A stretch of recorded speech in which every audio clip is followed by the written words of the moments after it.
Hello दोस्तों, आप सभी को स्वागत है।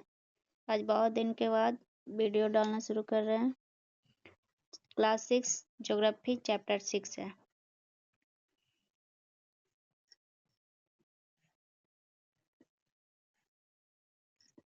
चैप्टर का नाम है हमारा देश भारत। भारत एक बहुत बड़े भौगोलिक विस्तार वाला देश है। उत्तर में यह हिमालय के ऊंचे शिखरों से घिरा है।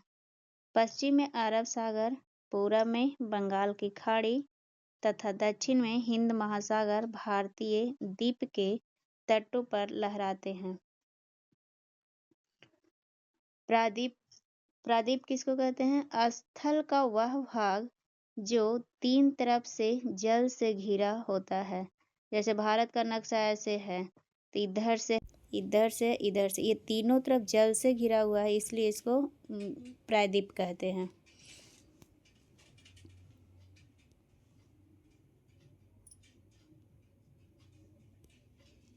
प्रायद्वीप कहते हैं। बंगाल की खाड़ी तथा हिंद महासागर में भारतीय द्वीप के लहराते तटे हैं।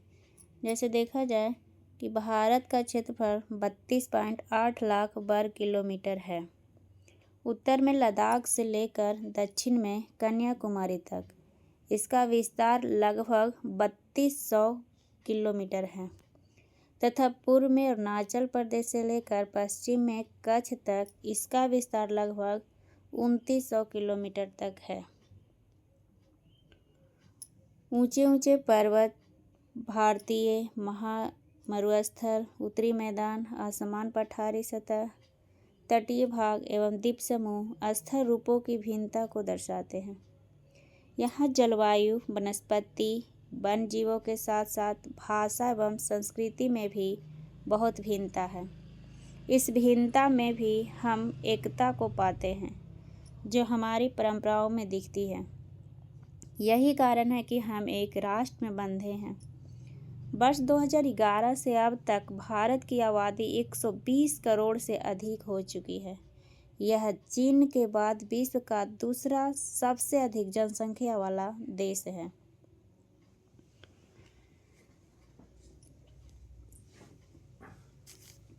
इसमें इसका दिया हुआ है स्थिति, मतलब कि भारत उत्तरी गोलार्ध में स्थित है।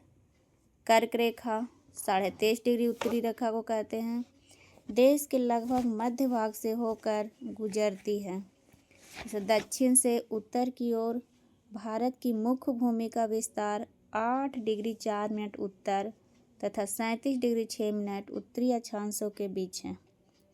पश्चिम से लेकर पूरब तक भारत का विस्तार 68 डिग्री 7 मिनट पूरब से 97 डिग्री 25 मिनट पूर्वी देशांतरों के बीच है। अगर हम विश्व को पूर्वी एवं पश्चिमी गोलार्ध में बांटते हैं तो भारत की स्थिति किस गोलार्ध में होगी? बहुत बड़े देशांतरीय विस्तार लगभग 29 डिग्री के कारण यहाँ के दो छोर पर स्थित स्थानों के स्थानीय समय में बहुत अधिक अंतर हो सकता है। इस तरह की दूरी पर स्थित दो स्थानों के बीच समय का अंतर लगभग 2 घंटे का होगा। इस तरह से कुछ पॉइंट बॉक्स में दिया हुआ है। बॉक्स वाला को भी देख लेते हैं क्योंकि सबसे ज़्यादा इम्पोर्टेंट होता है एनसीईआरटी बुक का। जैसे देखा जाए, बड़े देश जिनका विस्तार पूरब से पश्चिम की ओर बहुत अधिक होता है, वहाँ पूरे देश का मानक समय एक नहीं होता है। जैसे संयुक्त राज्य अमेरिका में देखा जाए तो 7, कनाडा में देखा जाए तो 6 मानक समय है। इसी तरह से कई जगह पर कई अलग अलग दिया हुआ है। जैसा कि आपने पहले पढ़ा है कि प्रत्येक 1 डिग्री देशांतर के लिए स्थानीय समय में 4 मिनट का अंतर होता है। पश्चिम में गुजरात की अपेक्षा पूरब के अरुणाचल प्रदेश में सूर्योदय लगभग 2 घंटे होता है। आप पहले पढ़ चुके हैं कि 82.5 डिग्री पूर्वी देशांतर का स्थानीय समय को भारत का मानक समय क्यों माना गया है। इस याम्योत्तर को भारत का मानक याम्योत्तर भी कहा जाता है। जैसे देखा जाए कि भारत के पड़ोसी देश 7 देशों की स्थलीय सीमाएं इसकी सीमाओं से जुड़ी हैं। इन देशों का नाम का पता लगाइए। जैसे ये चित्र में दिया हुआ है, हमारा भारत के इधर में है अरब सागर, इधर है बंगाल की खाड़ी। फिर देखा जाए तो ये भारत है, इसकी इस साइड में पाकिस्तान, अफ़गानिस्तान। फिर देखा जाए नेपाल, तिब्बत, चीन, भूटान, ये बांग्लादेश। फिर इधर देखा जाए म्यांमार, ये सब। इसके आगे फिर देखते हैं, इस तरह से दिया हुआ है मानचित्र में, बुक के माध्यम से देख लीजिएगा। उसके बाद इसमें कौन कौन से देश है जिनकी सीमा समुद्र से नहीं जुड़ी है। दक्षिण में समुद्र में स्थित 2 द्वीप श्रीलंका तथा मालदीव हमारे पड़ोसी हैं। पाक जल संधि भारत को श्रीलंका से अलग करती है। ये क्वेश्चन डायरेक्ट रहता है, पूछता भी है। मतलब एनसीईआरटी को लाइन बाय लाइन क्वेश्चन निकलता है, इसलिए हम कोई भी लाइन छाट नहीं सकते हैं कि एक लाइन छोड़ देना है। सभी लाइन को देखना पड़ेगा, वहाँ से क्वेश्चन सभी लाइन से निकलता है, पूछता भी है। भारत एक विशाल देश है। प्रशासनिक क्रियाकलापों के लिए देश को 28 राज्य एवं 8 केंद्र शासित प्रदेशों में बांटा गया है। जैसे दिल्ली भारत की राजधानी है। राज्यों का निर्माण मुख्यतः भाषाओं के आधार पर हुआ है। जैसे भौतिक विभाजन, भारत में पाई जाने वाली भौतिक आकृतियाँ विभिन्न प्रकार की हैं, जैसे पर्वत, पठार, मैदान, तट तथा द्वीप समूह। उत्तर में बर्फ से ढका हिमालय संतरी का कार्य करता है। जैसे हिम प्लस आलय का मतलब होता है बर्फ का घर।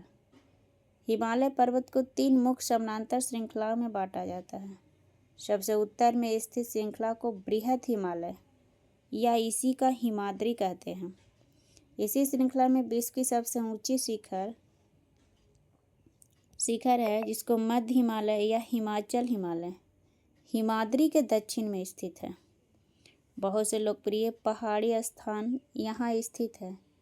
5 पहाड़ी स्थानों के नाम का पता लगाइए। शिवालिक सबसे दक्षिण में स्थित श्रृंखला है। शिवालिक सबसे दक्षिण में, जैसे ऐसे भारत का नक्शा है तो ये ऐसे कर दो तो हो गया बृहद हिमालय। फिर इसको ये तो हो गया मध्य हिमालय। इसके नीचे में ये देखा जाए तो शिवालिक हिमालय। इस तरह से भारत के दक्षिण में भारत का उत्तरी मैदान स्थित है।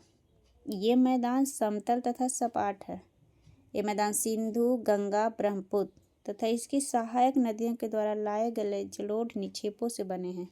ये क्वेश्चन डायरेक्ट पूछता है कि भारत का उत्तरी मैदान कौन सी नदियों से बना है, तो सिंधु, गंगा, ब्रह्मपुत्र इनकी सहायक नदियों के द्वारा लाए गए जलोढ़ निक्षेपों से बना है।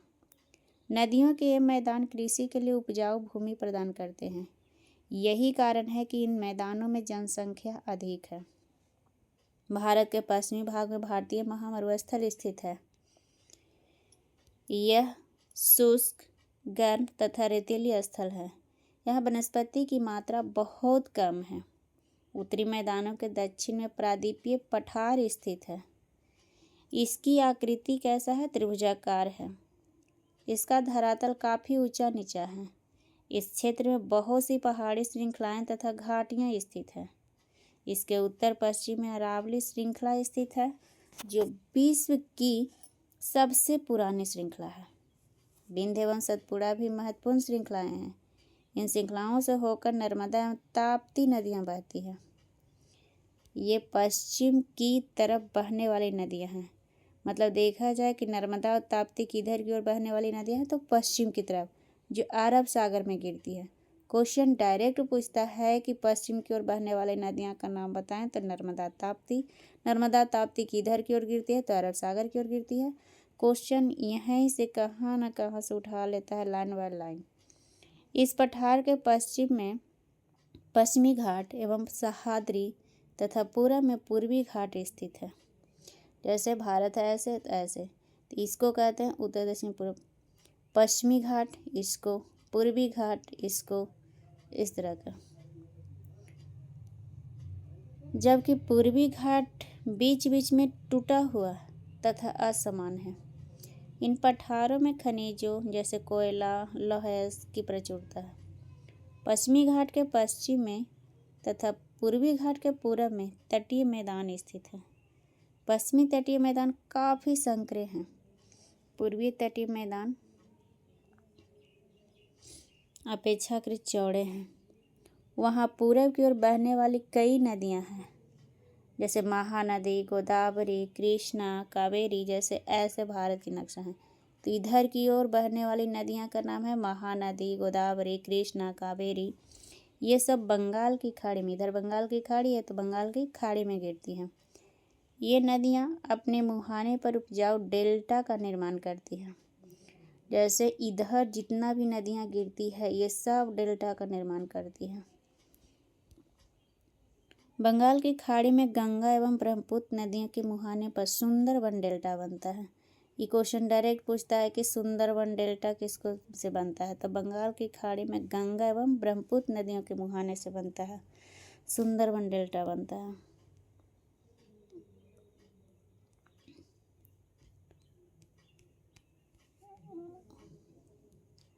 भारत में 2 द्वीप समूह भी हैं। एक लक्षद्वीप समूह जो अरब सागर में स्थित है। ये केरल के तट से कुछ दूर स्थित प्रवाल द्वीप है। अंडमान एवं निकोबार द्वीप समूह भारत से दक्षिण पूर्व दिशा में बंगाल की खाड़ी में स्थित है। जैसे ऐसे अरब सागर हो गया इधर, बंगाल की खाड़ी हो गया इधर, अरब सागर में है लक्षद्वीप समूह, इधर है अंडमान निकोबार द्वीप समूह। इस तरह से। क्या आप जानते हैं कि कौन सा द्वीप समूह वर्ष 2004 में सुनामी से प्रभावित हुआ था? समाचार पत्रों तथा लोगों से बातचीत के जरिए जानकारी प्राप्त कीजिए कि जब सुनामी भारतीय तट से टकराई थी तो किस प्रकार लोगों ने अलग अलग तरीके से इस चुनौती का सामना किया था। सुनामी एक विशाल सागरीय तरंग है जो समुद्र तल पर भूकंप के कारण उत्पन्न होती है। अब इसके बाद देखा जाए नोट पॉइंट में क्या है, ये है, इसको भी देखते हैं। प्रवाल छोटे समुद्री जंतुओं के कंकाल है जिसे पॉलिप कहा जाता है। जब जीवित पॉलिप मरते हैं तब उनका कंकाल बच जाता है। अन्य पॉलिप की वृद्धि इन ठोस कंकालों के ऊपर होती है जो बढ़ते बढ़ते काफ़ी ऊंचे होते जाते हैं तथा इस प्रकार प्रवाल द्वीपों का निर्माण करते हैं। प्रवाल द्वीपों को दिखाया गया है। इस तरह से देखा जाए तो ये टॉपिक समाप्त होता है और इसके बाद अभ्यास दिया हुआ है, तो अभ्यास के लिए दूसरा वीडियो बनाएंगे टॉपिक बाय टॉपिक। और ये आज टॉपिक समाप्त हुआ। इसी तरह से वीडियो अगर अच्छा लगे तो लाइक करें, सब्सक्राइब करें, आप लोग सभी सपोर्ट करें ताकि मैं भी वीडियो प्रतिदिन बना सकूं।